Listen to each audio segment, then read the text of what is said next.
Hello, my name is Buddy Childress, and I'm Executive Director of Needles Eye Ministries. We are really happy to have you with us today for a monthly speaker series. We hope you enjoy it.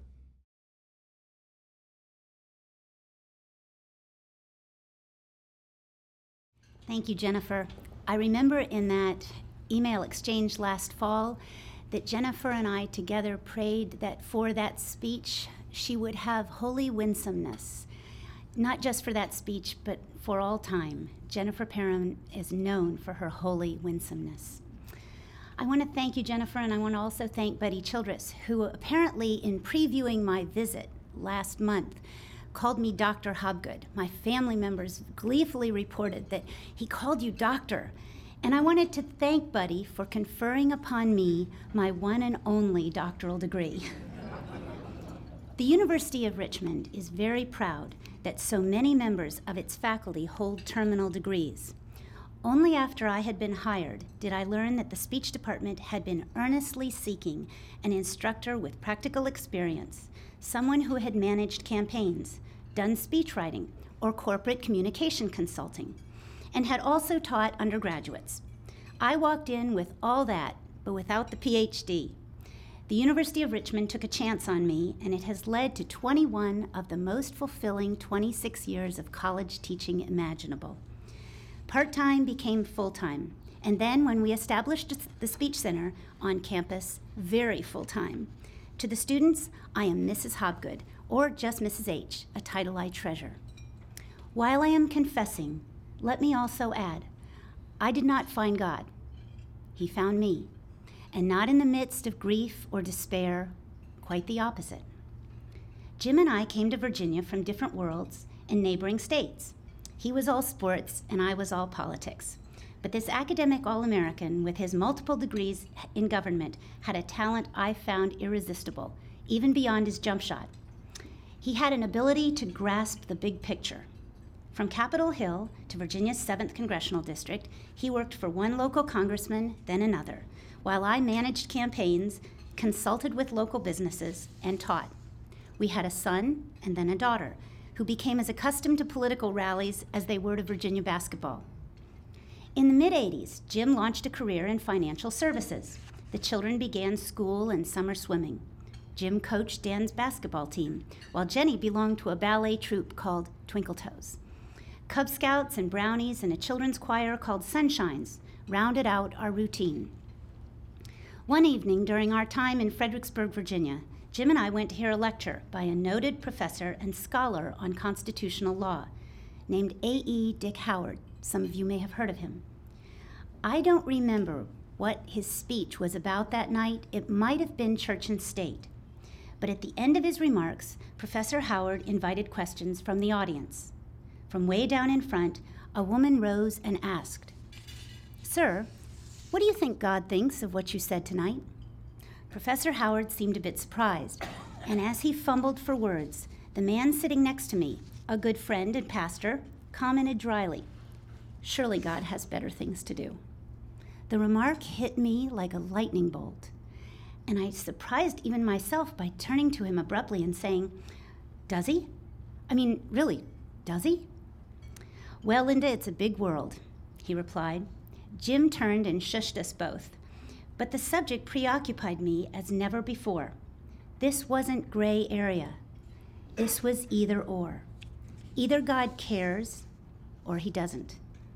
If he doesn't count the hairs on our head, if his eye isn't on the sparrow, if he doesn't know the plans he has for us, as he told the prophet Jeremiah, then it's all a sham, just a lot of poppycock. My dear friend Alice had invited me to attend a Bible study that met in a parlor at our church. One morning, weeks later, the children were playing with friends, and I thought I'd just stop by the parlor. When it came time for closing prayers, one of the women prayed, "Lord, if I were the only sinner left on earth, you'd have gone to the cross for me." Maybe some of you have heard that before, but I hadn't. It opened a door I hadn't known existed. When the prayer ended, I had tears in my eyes, and one of the women handed me a book by Charles Spurgeon about Christ's 7 last statements on the cross. I spent the next day reading it in the car on our way to be with Jim's family, and most of it I read aloud to Jim. It's fair to say that for all his jocularity, Jim's own faith was deeper than mine, and maybe I was just beginning to see it.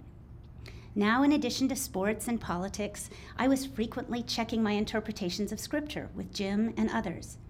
In his letter to the believers in Rome, the Apostle Paul writes, "Faith comes through hearing." As a student of rhetoric, I believe deeply that words matter. You've probably heard the aphorism, "I'd rather see a sermon than hear one any day," implying that talk is cheap. And you know, if you think talk is cheap, it will be. But what we hear has the power to linger, to roll around in the labyrinth of the mind and penetrate our understanding, resonating when we least expect it. When we first hear something, its effect may be negligible, but weeks, months, years later, spoken words have the capacity to change our lives. I love listening to good speeches, but good sermons began to capture my interest beyond their analytical potential. I recall after listening to one, I said to Jim, "I wish we had come to faith sooner." He replied, "So your timing is better than God's?" No, but I hope our children come to their faith sooner." He said, "So your timing is better than God's?" Jim is good for me. He is a gift. Some of the best sermons come not from clergy and come from far beyond the sanctuary walls. One night, my dad, who is here today with my sweet mom, Dad and I were hanging valances in the kitchen, and I asked him why he had stopped smoking as a young man. "I realized cigarettes were becoming a god," he said. Wow, that is powerful parenting. He could have said, because they're unhealthy, because they're addictive. Young people hear that all the time. That's just what the Lord means when he says, "Love me more." We can make a god out of just about anything. Shopping, texting, running, worrying. One of my dad's sisters had given me a book by Catherine Marshall called Something More.